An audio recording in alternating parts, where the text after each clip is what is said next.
You're holding a newspaper from 1895 with the headline blaring, "It will cost her $160,000 to wed the imported French count."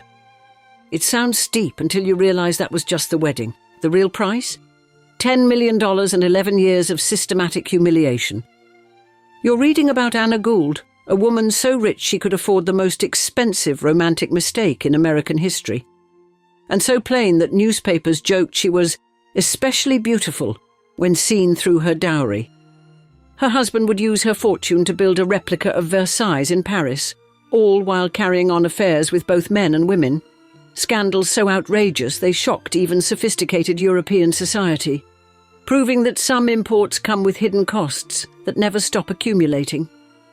This tale of transatlantic marriage gone wrong reveals how even America's greatest fortunes could be wrecked by a single charming European with exquisite taste and slippery morals. Therefore, in today's episode of Old Money Allure, we explore how a French count's expensive appetites nearly destroyed one of the grandest inherited fortunes in American history.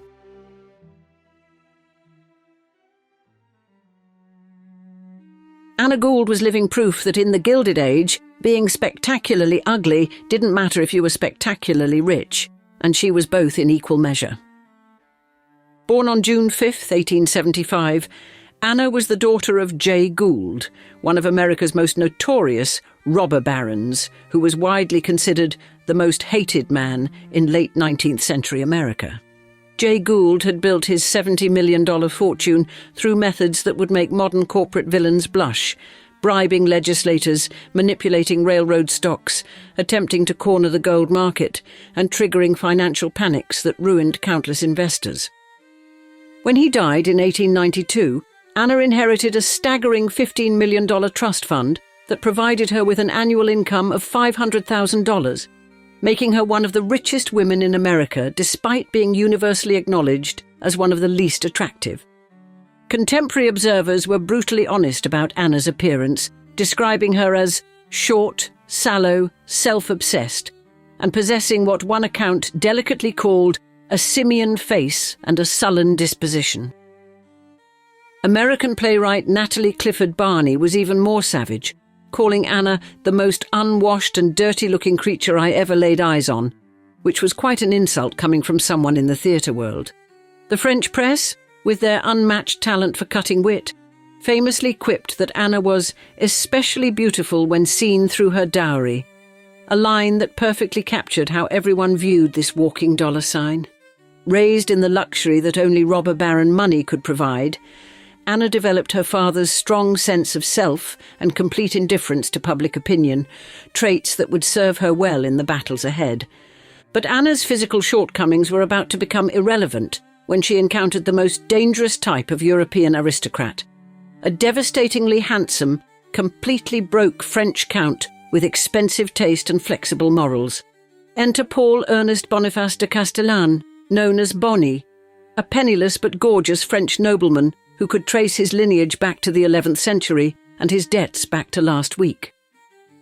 Born in 1867, Bonnie was everything Anna wasn't: breathtakingly handsome, effortlessly charming, and possessed of the kind of impeccable taste that could make spending other people's money look like high art. He was also desperately poor, his ancient family's wealth having long since evaporated, leaving him with nothing but his title, his looks, and an absolutely ruthless determination to marry rich. Boney arrived in New York in 1894 with a singular mission that he didn't bother hiding: to bag himself an heiress through what he conducted like a military campaign, disguised as a romantic courtship. Anna and Bonnie met in 1894 at a Paris social event, hosted by Fanny Reed, a friend of the Gould family, where Anna was supposed to be safely engaged to financier Oliver Harriman. But Anna, then 19, was immediately captivated by Bonnie's charm and noble title, abandoning her practical engagement for the promise of European aristocracy. Bonnie, 28 and calculating, saw Anna's fortune as the answer to his financial woes and conducted his pursuit with the efficiency of a businessman closing a deal. The French count was refreshingly transparent about his fortune-hunting intentions, treating his courtship of Anna like a business transaction where love was optional, but money was absolutely essential. His strategy was brilliant in its simplicity. Convince the plainest, richest woman in America that a European title was worth any price, including financial ruin. The 1895 wedding on March 14th was a media sensation, held at the Manhattan home of Anna's brother George Jay Gould I, with newspapers proclaiming headlines like, "It will cost her $160,000 to wed the imported French count." What Anna didn't realise was that the real cost would prove infinitely more devastating than anyone imagined.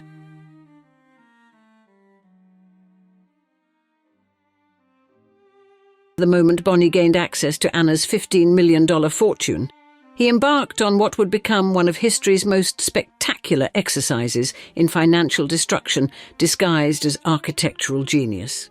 The cultural clash was immediate and devastating. Anna's puritanical American upbringing collided head-on with Bonnie's libertine French sensibilities, creating tensions that would define their entire relationship. In 1896, just 1 year after their wedding, Bonnie purchased 2.5 acres at the corner of Avenue Foch and Avenue de Malakoff in Paris and announced his intention to build a palace that would surpass Versailles itself. The Palais Rose, as it would become known, was Bonnie's love letter to French royal excess, a pink marble monument to his own ego that would take 7 years to complete and cost Anna most of her inheritance. Bonnie commissioned architect Ernest Sanson to create a deliberate homage to Versailles' Grand Trianon, featuring the pink marble exterior that gave the palace its name and its owner his reputation as Europe's most expensive husband. The most spectacular feature was Bonnie's recreation of the lost Escalier des Ambassadeurs from Versailles, the legendary ambassador's staircase, where foreign dignitaries had once waited to meet Louis XIV before it was demolished in 1752. Bonnie's perfectionism bordered on mania. He had the facade refaced twice, painted over marble when it didn't meet his exacting standards, and spent fortunes on details that only he would ever notice or appreciate. The palace included an immense ballroom, a private theatre with 500 seats, living quarters that rivaled anything at Versailles, and maintenance costs that would have bankrupted most European monarchs. But the Palais Rose was just the beginning of Bonnie's systematic assault on Anna's fortune. He also maintained 2 chateaux in the countryside, a villa at Deauville, and a 1,600-ton yacht named Walhalla that required a crew of 100.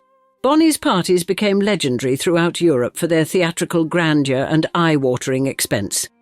For Anna's 21st birthday in 1896, he recreated the 5th day of festivities held in honour of Louis XIV's wedding to Maria Theresa of Spain.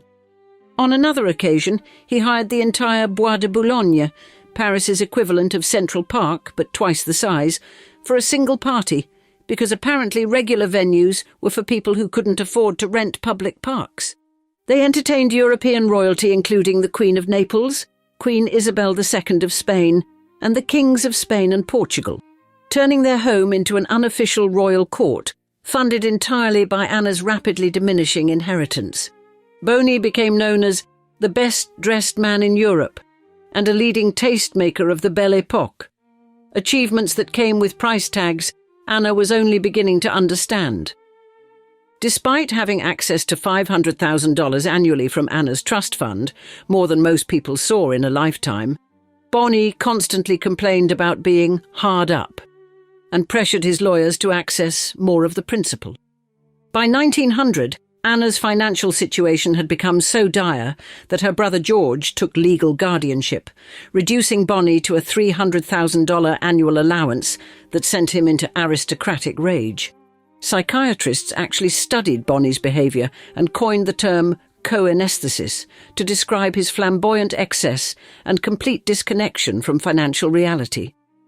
His spending pattern revealed a man who treated his wife's fortune as an inexhaustible resource for his aesthetic and social ambitions rather than actual money that could run out. But Bonnie's expensive tastes weren't limited to architecture and entertainment. His personal life was equally extravagant and infinitely more scandalous.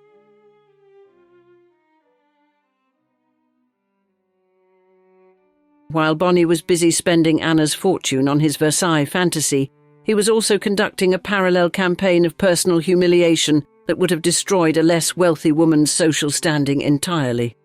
Bonnie's sexuality was an open secret in Parisian society, where his relationships with both men and women provided endless entertainment for sophisticated circles that thrived on scandal and gossip. Marcel Proust, who was Bonnie's close friend, immortalized him as the character Robert de Saint-Loup in Search of Lost Time, a bisexual aristocrat who embodied the decadence and complex sexuality of the Belle Époque elite. This literary connection provided fascinating insight into how Bonnie's unconventional personal life was understood within the sophisticated but judgmental world of Parisian high society, where being bisexual was acceptable as long as you were discreet and stylish about it. But Bonnie was neither discreet nor particularly concerned about Anna's feelings, conducting his affairs with the same casual entitlement he applied to spending her money on architectural fantasies. He found it amusing to describe their bedroom as an expiatory chapel when giving tours of their home, treating their intimate life as a source of entertainment for guests who were probably already gossiping about his extramarital activities. Anna had to endure not only the financial hemorrhaging of her inheritance, but also the public humiliation of being married to a man who treated their marriage as performance art, rather than a genuine relationship. During their marriage, they had 5 children together. Marie-Louise, born in 1896, who died in infancy, Boniface, born in 1897, Georges, born in 1897, and Jason, born in 1902. The scale of Bonnie's spending was breathtaking, even by Gilded Age standards. Over the course of their marriage, he spent approximately $10 million of Anna's inheritance, equivalent to roughly $300 million in today's currency. This represented 2/3 of her total inheritance, a staggering sum that funded not just their lifestyle, but Bonnie's obsessive art collecting, architectural projects, and what appeared to be a personal mission to single-handedly support the luxury goods industry of Europe. Within just 5 years of marriage, they had burned through approximately $7.7 million of her fortune, forcing Anna to live off rapidly diminishing principal rather than investment income. Anna's tolerance for her husband's excesses reached its breaking point through a series of increasingly humiliating incidents that revealed just how completely Bonnie had come to take her wealth for granted. The final straw came in 1906, when Anna returned home to find the electricity cut off. Bonnie had failed to pay the bills despite their enormous wealth, apparently because he considered utility payments beneath his aristocratic attention. This wasn't just financial irresponsibility, it was a level of contempt for basic household management that revealed how completely disconnected Bonnie had become from any form of practical reality. On January 20th, 1906, after 11 years of marriage and watching her inheritance evaporate, Anna finally reached her limit and filed for divorce, citing Bonnie's infidelity and financial recklessness.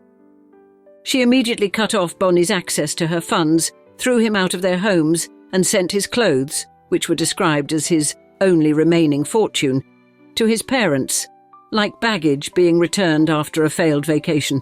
The divorce proceedings revealed the full extent of the financial devastation. Bonnie had managed to spend nearly 70% of Anna's inheritance in just 11 years.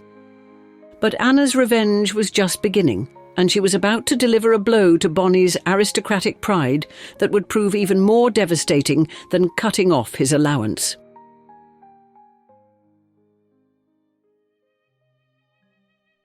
Anna Gould's revenge against her fortune-hunting ex-husband was so diabolically perfect it could have been scripted by a vengeful novelist with an exquisite talent for poetic justice.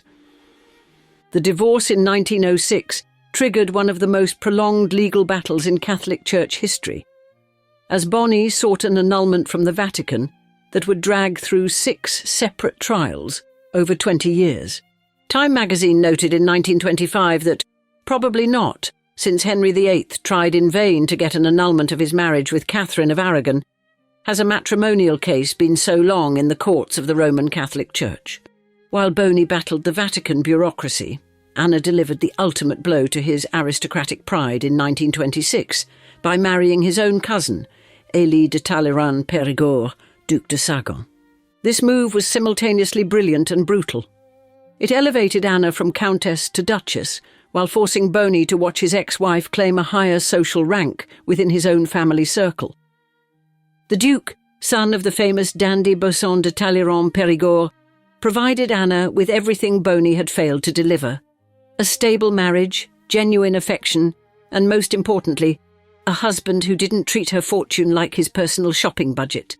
Unlike the theatrical disaster of her first union, Anna's second marriage proved genuinely successful, lasting until the Duke's death in 1937 and producing 2 children: Howard de Talleyrand, Prince of Sagan, and Hélène Violette de Talleyrand. Tragically, Howard committed suicide in 1929, adding personal sorrow to Anna's complex later life, while Hélène carried on the family legacy. Meanwhile, Boney found himself in the unprecedented position of being a penniless French aristocrat who actually had to work for a living, a situation so unusual it practically required anthropological study. With characteristic wit and self-awareness, Boney reinvented himself as an antiques dealer and published his memoirs under the perfectly ironic title, The Art of Being Poor. His exceptional eye for art and antiques became his salvation, as he established himself as a dealer, specializing in advising American millionaires on their collections, essentially monetizing the same aesthetic sense that had bankrupted his ex-wife. Many pieces he had acquired during his affluent years with Anna eventually found their way into prestigious American museums, including the Frick Collection and the Louvre, giving his extravagant spending spree an unexpected cultural legacy. Boney also co-founded La Demeure Historique in 1924, an organisation dedicated to preserving privately owned historic buildings, ironically becoming a champion of the very conservation principles he had ignored during his marriage. But the most poignant chapter in their story involved the fate of the Palais Rose itself, the pink marble monument to their doomed marriage. The palace survived both world wars, serving various purposes including housing German commanders during the Nazi occupation and hosting the Conference of Four diplomatic meetings in 1949 and 1951. However, it couldn't survive the forces of modern development when property developer Tullio de Romedi purchased it in 1968, with plans that horrified preservation-minded Parisians.